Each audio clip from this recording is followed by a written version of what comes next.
When your mission is to sit in a hotel room with a police informant who's planning to tattle on the Chicago mob, what better accompaniment can you have than a jug full of coffee? It'll help keep you sharp, just in case some old man breaks down the door and starts shooting everybody in sight. Okay, so you can drink anything that people call coffee, and it would probably be adequate for this important assignment. But you know you deserve something better than just adequate. So I offer the option of making your Java of choice Sparkplug coffee. They've been offering customers the freshest, fairly traded premium Arabica beans in Canada for quite some time now. But they don't just offer their product to my fellow Canuckers. Canuckers. Americans can get in on this too. They'll get what they order in at least a week. Canadians similarly get that within a week guarantee, but they, meaning we, because I'm a Canadian, get free shipping. Sparkplug knows that not everybody working strange hours in the big city needs or wants caffeine in their system, so you can get half calf or decaf. They've also got a wide assortment of blends and roasts. Since we're well into the summer now, maybe you don't want to keep drinking what you drank when it was Christmas time, or even spring break time. So Sparkplug offers you good people different types of seasonal blends. And you know what? Being a member has so many privileges. It gets you perks and deals that those randos don't get, plus you will save money on every single order.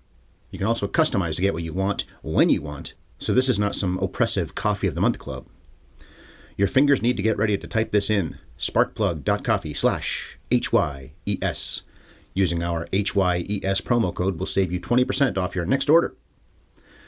Okay, I'm no salesman, even though I think I read that copy pretty well. I wrote it, I should have read it okay, and I'm certainly not an obsessed cop who makes his own rules, goddammit! But I am ready to talk about someone who is an obsessed cop, at least for one fateful weekend. Okay, Andrew Luther, if you would, play that theme music and I could start reviewing this movie. Action!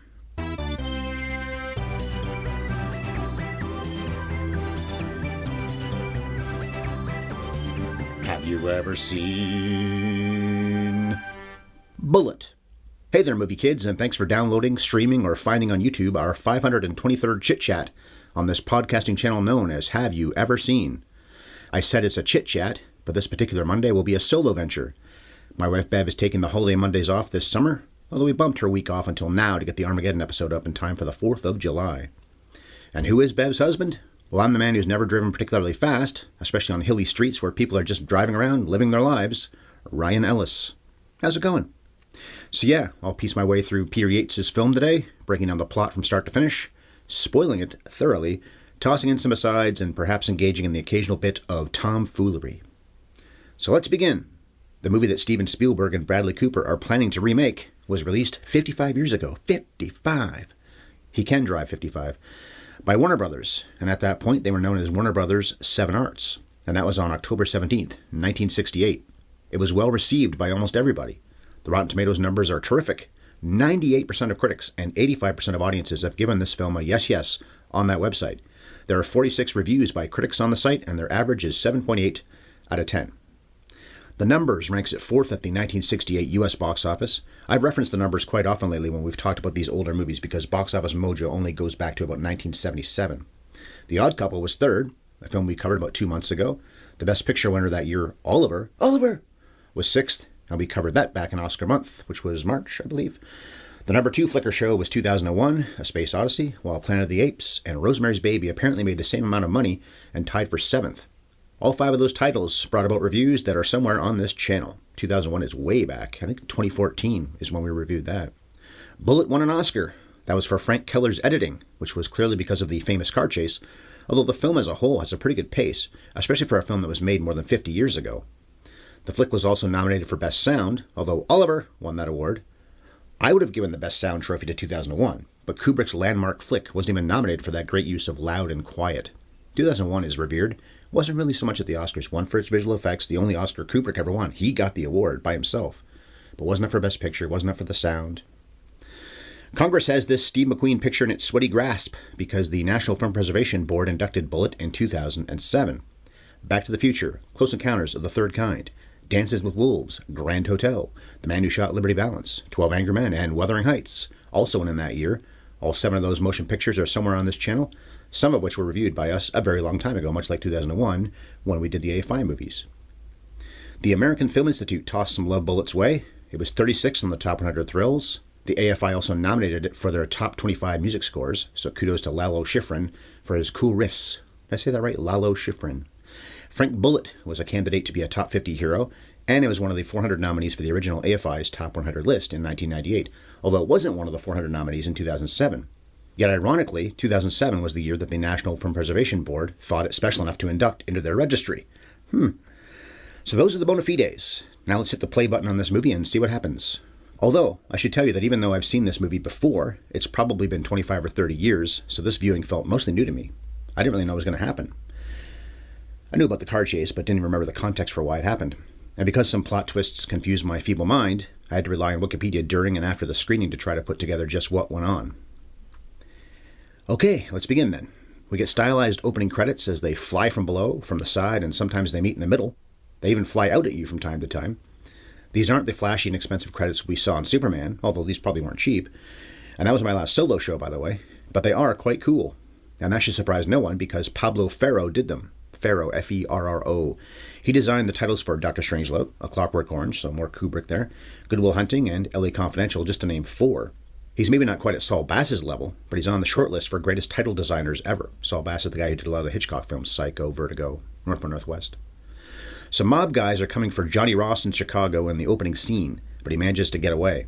Johnny's the younger brother of Peter Ross, who's a big wheel down at the cracker factory, but John wants out. We'll find out later he stole a lot of money, and the mob don't take kindly to those what steal from people who steal for a living. And was it his brother who helped him escape? Is that who was in the parking garage? And then did the brother lie to the mob higher-ups about that? I was confused. I didn't really get that part, and Wikipedia did not explain it to me. So we cut to San Francisco the next day, which is where the rest of the movie is set, and we find Lieutenant Frank Bullitt being woken up way earlier than he expected. Frank is, of course, played by Steve McQueen. He's on no sleep, but he's got to get on the job anyway. I know what it's like to be on just a few hours of shut-eye and having to start your day before you're ready, but I certainly don't relate to what Frank is about to experience in this movie. Car chases, gunshots, violence. These are rarely issues in my television studio. I didn't say never. It's just been a few years since somebody pulled a gun on me while I was rolling a commercial break. Robert Vaughn co-starred with McQueen in The Great Escape and also The Towering Inferno. Well, he's Walter Chalmers in this one, the man who gives Frank the job of protecting Ross, who's going to be a star witness in a court case involving organized crime. Organized crime. Chalmers is polite, but you get the sense that his cordiality hides an implied threat. Either protect this guy and get him in court safely, or you, Lieutenant, are fucked. Later on, that tone becomes achingly clear. So Frank, Detective Delgetti, who's Don Gordon, and Detective Stanton, who's Carl Reindel, head to the Fleabag Hotel where Ross is holed up. And this is, of course, where Chalmers put him. The stool pigeon is played by Pat Ranella, only this isn't Pat Ranella. We find out at the end of this mystery movie that this guy is Albert Rennick, who's pretending to be Ross. Felice Orlandi plays Rennick, incidentally. I wasn't 100% clear on why this guy would agree to act like somebody else who ripped off gangsters, knowing they're going to try to kill him for it. I guess he expected Johnny to share a lot of the money he stole, but still, I just don't see Rennick's endgame. Had the hitman we're about to meet not come in and shot him, did he think he wouldn't be in some kind of shit for pretending to be somebody else in front of Chalmers, deceiving the police, and then helping a criminal escape the country, which is, of course, Ross's plan? Maybe I have those details wrong, but I'm just not clear on the motivations for Rennick to pretend to be Ross in this situation.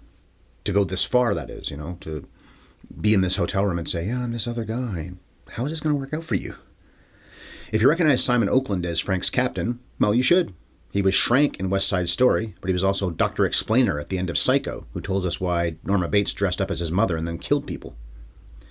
So Captain Bennett here, so that's Oakland, tells Frank on the phone to watch after Ross, but also warns him that Chalmers is just as interested in boosting his career prospects as he is in actually taking care of the star witness. And the plan is for the 3 cops to divide up the shifts, each taking an 8-hour turn. Oh, holy God, it's Jacqueline Bissett. McQueen worked with Faye Dunaway at Our Most Beautiful in the Thomas Crown Affair this same year, but Bissett in 1968 could have entered a beauty pageant and won it. Hell, Dunaway probably could have too. Jackie's playing Kathy, Frank's lovely lady friend. We don't get very many women or scenes of joy in this movie, once the action starts at least, so Yates was wise to let Frank enjoy some dinner with Kathy and his friends. I also like that there's no meet cute like we see in so many cop movies, or movies period. These 2 sexy people seem to have been together for quite a while. We don't hear what they're saying in the dinner scene, by the way, but it looks like they're having fun. McQueen has a moment with the waiter that bumps his nose with the menu or something like that, and I think it was probably an accident that McQueen played off and smiled. One of the only times he smiles in the whole film, if not the only time. But back to the crime story. Thugs burst into Johnny's hotel, partly because the chain was unlocked, and Stanton later says Ross/Rennick is the one who left it off. But he did that so he could get shot? Anyway, the hitmen put holes in Stanton's leg with a giant shotgun, then blast away at a pleading Ross/Rennick. Stanton's alive, but the man in the bed looks like he's done for, although he is still alive.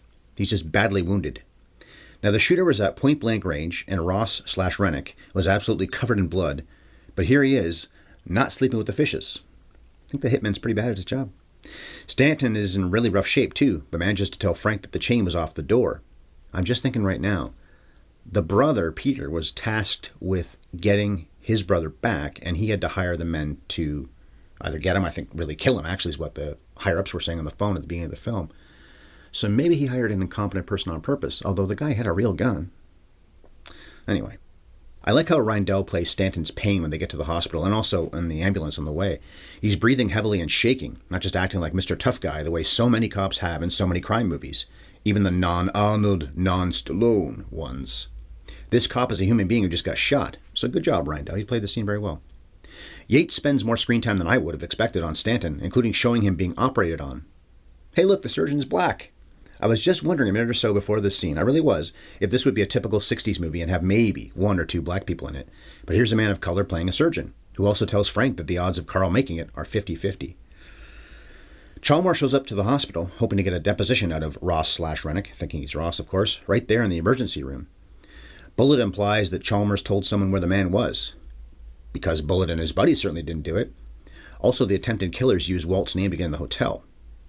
More confusion. I wasn't entirely clear about Chalmers' involvement in this hit. So he pushes back and blames Frank and his partners for fucking this up, and he'll nail Frank to the wall if Ross dies. I love that through this whole scene, McQueen is drinking milk and eating a sandwich with, I'm pretty sure, Wonder Bread. I still drink milk, and I'm 49, but this whole meal feels like such a kid thing to do. So innocent and wholesome. I would expect Mr. Cool to eat something more badass than milk and Wonder Bread. I'm not badass. I don't eat Wonder Bread, though. I used to do that, but it's been a very long time. Still, though, with the milk. Anyway, it's cat and mouse time as the white-haired hitman shows up at the hospital trying to finish Ross off. I don't know why I didn't just put another shot at him when the guy was all bloody on the bed in the hotel, but we need more of a story. A nurse bursts in and sees Hitty Hits screaming and scaring him off. Frank gives chase, on foot, mind you. The legendary car chase is still in our future, and he nearly tracks the guy down in the basement, but no dice. I love that McQueen, Mr. Cool, is wearing a cardigan through all this. He looks like he's ready to open gifts on Christmas morning, not run down a killer. Now, I was reading after I finished watching the film that he wore a tweed jacket in this movie, and that was a pretty famous part of it. He wore other types of clothes in this movie, and of course his car, the Ford Mustang, that became iconic, and people imitated it, referenced it, what have you. So maybe that's what he has on in this scene. Either way, he looks a little nerdy for a tough guy cop. I'm not criticizing, actually. It's just something I didn't expect McQueen to do. Francis Coppola didn't have Michael chasing after Sollozzo's guys who show up at the hospital to try to finish off Vito in The Godfather, but I bet he drew inspiration from this scene all the same. It's got a very similar tone, I think, even though in that movie it's our heroes, I guess you could say, who are trying to avoid being found and hurt and killed, what have you. And here you got the bad guys running away. In any case, it's good tension in The Godfather and certainly in this scene too. And this section proves that this movie isn't on the top run of thrills just for the car chase. The scene at the end in the airport, well, actually mostly outside the airport, is a good example of great tension as well. Meanwhile, Rennick really dies. McQueen gets a nice big close-up and we see those blue eyes look worriedly as the doctors and nurses fight to save the man's life, although no amount of CPR is going to bring this corpse back to life. Frank thinks quickly and asks Dr. Willard to make Ross a John Doe and hide the body so Chalmers won't just close the case. After all, Frank's pissed and he wants to get the guys who did this. Document helpfully offers to, misplace the chart. Oh, and if I didn't say already, the surgeon is nicely played by, I don't know if it's Georg or George, but it's spelled the way you would if it's Georg, Georg, but no E. So I don't know the guy's name, but it's something Stanford Brown, Georg or George. He went on to direct a lot, and he won an Emmy for directing an episode of Cagney and Lacey. He even married one of those two lady cops, Tyne Daly. They were together for, I think, 24 or 25 years. I don't think we've seen Frank's cool-ass Mustang until now, but we know we're going to see it in revved-up action pretty soon. Frank glumly heads home, but steals a newspaper from a box on the way.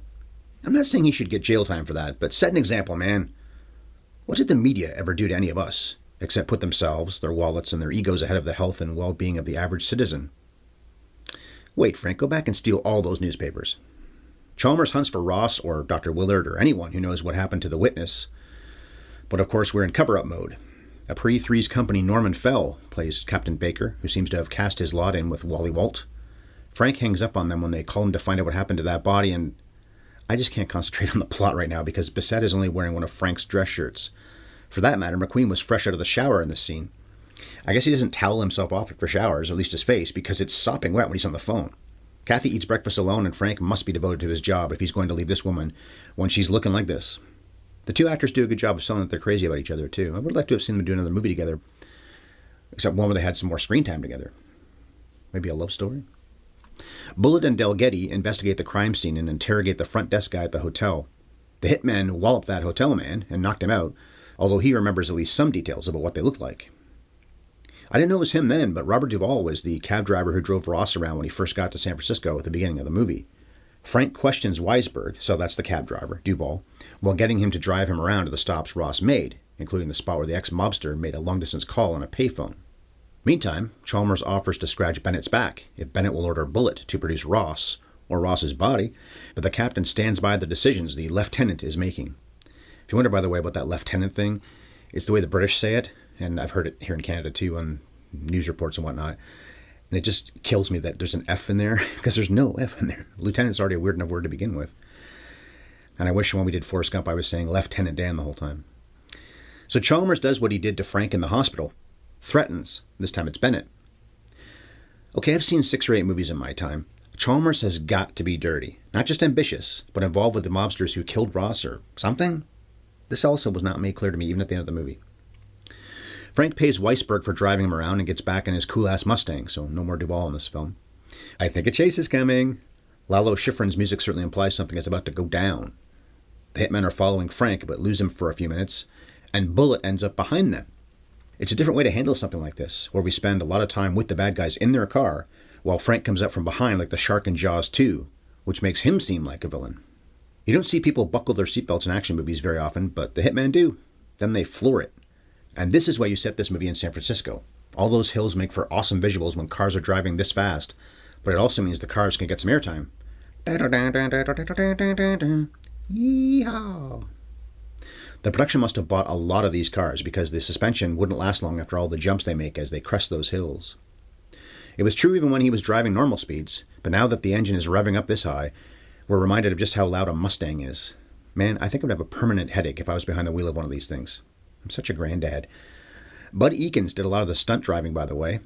Ekins was the stunt rider who doubled for McQueen in The Great Escape and jumped the motorbike over the fence, incidentally. Hell of a stuntman. Anyway, they gun it out of the city and they end up on the highway out in the mountains. Both drivers go against traffic a few times until Frank gets close enough to ram them, although Whitey has pulled out his blaster by this point. Basic Instinct had to be inspired by this part of the chase, I think. When Catherine leads Nick on a wild goose chase for no good reason. A little excitement in that movie, I guess, at that point. They hadn't had any exciting things happen in a while. Now, because the old trigger-happy asshole proved in the hotel that he's not a very good killer, Frank doesn't take any hits, although his car does. Then the Frankster forces them off the road and into a fiery explosion. So he gets his men, but they look a little too charred to stand up to intense questioning. You might fold under questioning, or burn up. That car chase is what this movie is known for, and it's great. There's suspense, of course, and it's so well edited. I think I read that they reused some sections of the streets and just reshot, but it didn't look that way. That's a great editor, that's a great cinematographer, that's all kinds of great things in this production. Friedkin tried to one-up this in The French Connection, and I think he actually did outdo this movie. Friedkin did a chase again in To Live and Die in L.A., where they go against the traffic at one point, so that's a great one. Then there's what John Frankenheimer did in Ronin, and I think it was the last Dirty Harry movie, The Deadpool, that had a small car wired with explosives chasing Eastwood around. San Francisco, how about that? So that was probably an homage to this. And when I say the small car, if you didn't see this scene, never heard of this, it was a model car. So it didn't look threatening at all, but when it's got a bomb on it, it is. But if it's not The French Connection, then the most famous car chase is still probably the one in Bullitt. And you know Spielberg's going to try to top it if they really do make Bullitt, he and Cooper. So Bennett has had enough after this and gets in Frank's face while Captain Baker plays good cop with a good cop. Baker says Chalmers could be great for the police department if they play ball, if Walt becomes a DA or a mayor or something. Wait a minute, is Chalmers already a DA? Again, I wasn't sure. Maybe I'm dumb. Well, Bennett now does order Frank to say where Ross is, so it's now known by more than just a few people that Johnny breathes no more. Well, Rennick, but they don't know that yet. I was surprised to see in a major motion picture that when cutting from the close-up of Simon Oakland to the close-up of McQueen in this scene, there was a noticeable buzz. So, Oakland, McQueen, it's Audio 101, I thought. Usually you record room tone and match the sounds between the two shots, so if there is some kind of sound problem like that, well, at least make it consistent. And this is a movie that won an Oscar for its editing, although this problem is on the sound team, really. And they were at least nominated for an Oscar, so they were up for the award too. Anyway, the captain is pissed, but since it's still the weekend, he allows Frank one more day, 24 hours, to solve this case. He'll worry about sorting up this mess fresh when everyone has a case of the Mondays. Frank's car is in the shop after wiping out during the chase, and they can't give him a cop car because they ran out of them, I think. So Kathy has to drive him around in her yellow Bug. Why does she need to drive rather than just loan him her car? Well, they've got to find a reason to get Bissett more screen time. Frank is investigating the long-distance call, which is pretty much the only lead he has now. So he's in San Mateo, which I assume is an island. I guess it's just part of this area. San Jose, San Francisco, San Mateo. Mateo? Yeah, I think that's it. I thought this guy coming out of the hotel looked a lot like Johnny Ross, and it does, because this is the real Johnny, who no doubt just killed Mrs. Resnick.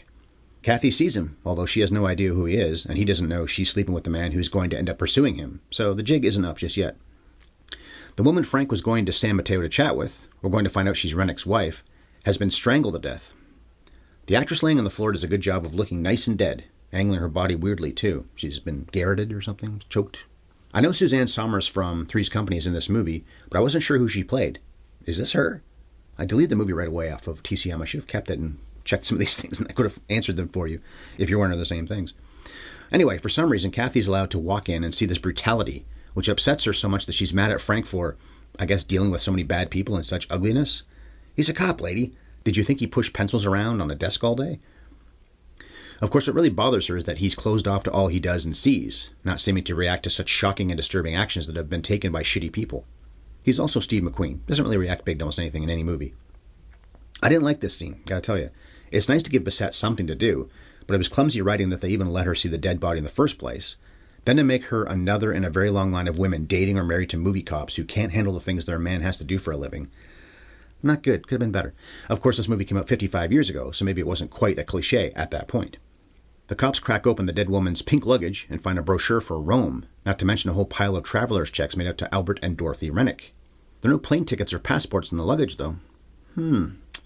Chalmers confronts Frank at the morgue. Frank had gone there to see Ross being inspected by the coroner, and Wally wants a signed statement admitting Frank moved the dead body.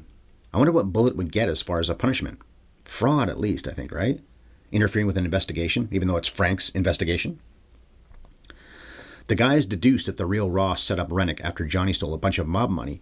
Then Ross killed Dorothy so she couldn't squeal. Rennick was just a used car salesman back in Chicago, and I guess a greedy one. And a dumb one. And the reason the tickets and the passport weren't in the luggage is because Ross took them to use for himself and fly to Frisco that night. Got it? Because I'm still murky on how all this went down. Maybe you, dear listener, are a lot smarter than me and you understand this film entirely. I sure didn't, even though I did like it. Bullitt and Delgetti get to the airport and study all the people boarding the plane. I have to admit, I was pretty excited by the sequence, even though it went on a little long. Good tension, though. Frank realizes that Ross changed his ticket to go to London instead, a flight that's already taxiing and ready to lift off. The pilot gets the order to come back at the last minute, and they deboard the passengers. Chalmers arrives and tells Frank that he still wants Ross to testify the next day. Chalmers is always there. I'm not entirely sure why Frank couldn't get the collar, finish the case, and then the guy could still be deposed by Chalmers. Of course, Walt is oily enough that he makes it sound like Frank would be bought off for his cooperation, but Frank literally calls bullshit on this suggestion and demands WC get out of his face. As the passengers file off the plane, Frank gets impatient and gets on while they're trying to leave. And get this, McQueen is able to angle past people who are walking in the opposite direction while they're both in the aisle of the plane. You can barely fit one person down the aisle on a modern airplane. Of course, this was probably just a movie set, and they made it wide enough for McQueen to perform this scene. Anyway, the real Ross, played by Pat Ranella, has a sixth sense about who this blue-eyed hunk is when they lock eyes, so the mob thief heads for the back of the plane and jumps out the back door. Hey, it's now become the Heat finale. Plus, we had a scene where the lady friend of the hero cop is bitched out about how he handles his job, just like Diane Venora does to Al Pacino in Heat. Frank jumps out too, and he's so determined to catch Ross that he even runs under a taxiing airplane. McQueen did a lot of his own stunts, but I'm not so sure he did that one. Ross pulls out a handgun and points it at Bullitt, but Frank used his coat as a decoy and avoids getting shot. Wait, even in 1968, long before shoe bombers and too much liquid in your water bottle, you could take a gun on a plane? Now I'm the one calling bullshit.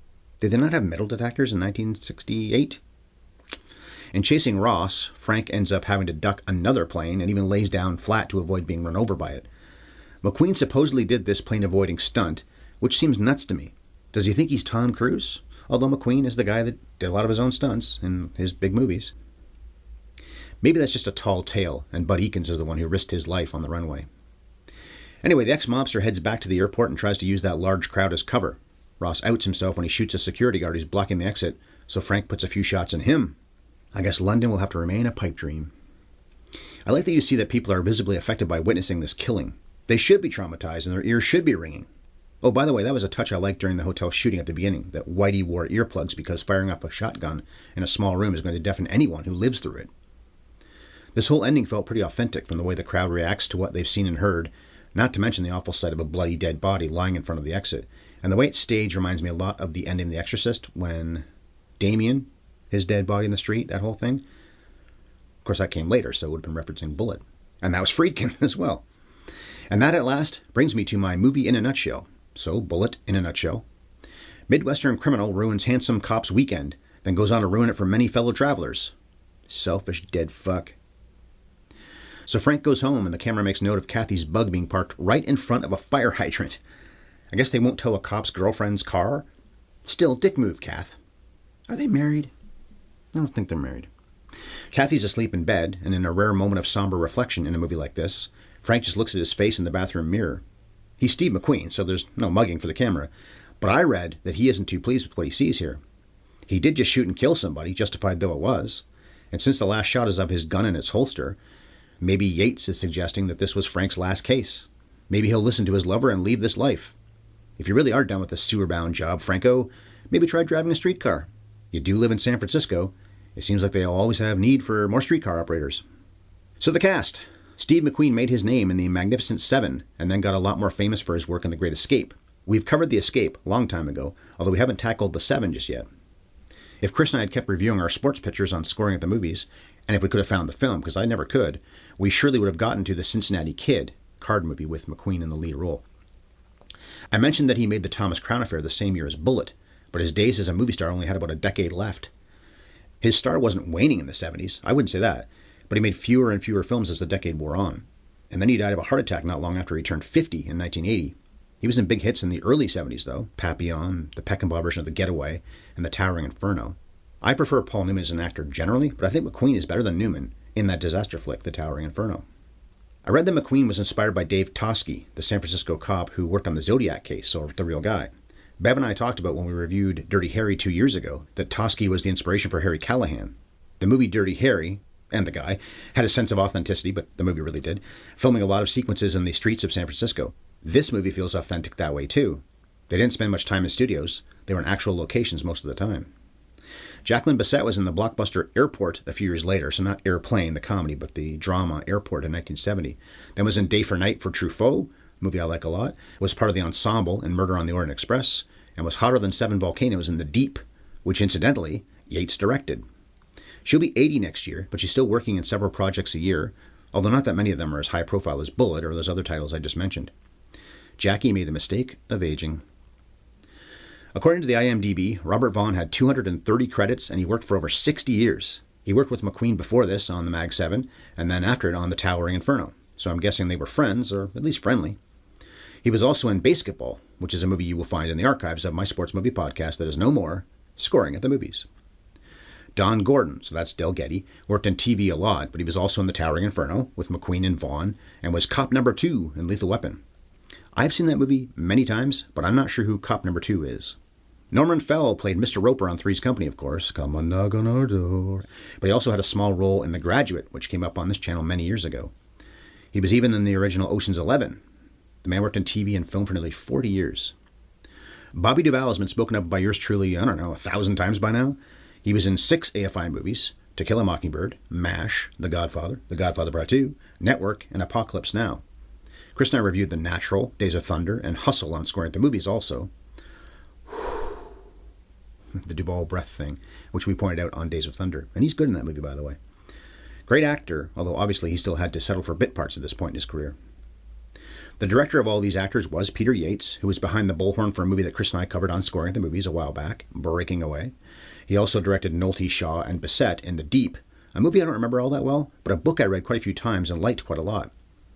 Yates was a journeyman, but anybody with Bullitt and Breaking Away on their resume can't be considered a meh talent. The writers were Alan Trustman and Harry Kleiner. Their script was based on Robert Fish's 1963 novel, which was called Mute Witness. 1968 was the first year Trustman worked on movie scripts, a year in which he also jotted down the Thomas Crown Affair for McQueen. Kleiner worked a lot longer and did a lot more, including Le Mans for McQueen a few years later, then ended his career by writing an Arnold screenplay, Red Heat. Robert Relier worked with McQueen a lot, logically since he was part of Steve's Solar Productions, which had a hand in making this, so he was listed as an executive producer on this. Philip D'Antoni was the main producer, though. He went on to win an Oscar for producing The French Connection 3 years later. D'Antoni spent a lot of time around macho men playing guys who drive fast cars. And also McQueen was an uncredited executive producer on this, because of the production company thing, I think. So he certainly had a certain amount of clout. William Fraker was the director of photography, and of course Lalo Schifrin composed the music. They each had 6 Oscar nominations in their career, but neither ever won one, and neither was up for this movie, but maybe both could have been, or even should have been. Very good work. I agree with what someone on the IMDb said, that this is more of a thriller and even a whodunit than an action film. Although the action, especially the car chase, is pretty great. And it's a good movie. McQueen is pretty cool in Bullitt and ironically doesn't use his gun until the end of the film, despite being called Bullitt. I like his chemistry with Bissett, and even though I was confused about how exactly everything fit together, I got wrapped up in the story. I'm not dying to see it again tomorrow, but I'll probably check it out once more before I turn into a flaming corpse by the side of the road. So Bullitt is in the books. On Friday I'll be back at it, and of course talking to you on my own. I'll be changing tones wildly though. It's the summer, so let's lighten things up. We haven't talked about Spencer Tracy and Katharine Hepburn in a long time, so how about we see what they're up to in Adam's Rib? We haven't talked about what they did together, at least. We've talked about Hepburn in recent years. But I don't like Tracy since Guess Who's Coming to Dinner. TCM to the rescue, by the way. Their programming definitely contributes to my choices for what we cover on this channel. And next Monday, the 17th, Bev will be on the mic opposite me again, and we'll dig into the multiversing Oscar smash that won all those trophies just a few months ago. Everything, everywhere, all at once. EEAAO. If you want to get in touch with us, fire off an email. We're haveyoueverseenpodcast@gmail.com. To this with some tweets, we're at MovieFiend51 and at BevEllisEllis. This information, by the way, is always in the write-up for a podcast. So if you didn't understand what I just said, if I talk too fast, which I so often do, like I'm doing right now, you can see the actual wording there. If you're like me, you spend way too much time on YouTube. Well, this podcast is on there too, or will be at some point on Monday. Our link is at HYESEllis. All the episodes we posted in 2023 are there. We provided bonus content early in the year where we made corrections to the review in question, talked about new movies we had just seen, and just prattled on in general. We plan to show our silly faces some more as the summer wears on and we have more time. I keep saying that. I think it'll happen at some point. And please support our sponsor, Sparkplug Coffee. They are happy to offer a 20% discount to anyone who uses our HYES promo code. Just go to sparkplug.coffee/HYES. And that's that. Thanks for being part of the audience. Talk to you on Friday, but also next Monday. If you like to hear people talk about classic movies, you know where to be. It's right here. Tell your friends all about us if you haven't before. Why am I going to a John Wayne thing there? Tell your friends about Have You Ever Seen? Okay, I'm going to get my motor running, head out on the highway, and then drive a moderate speed and not get anyone killed. And cut.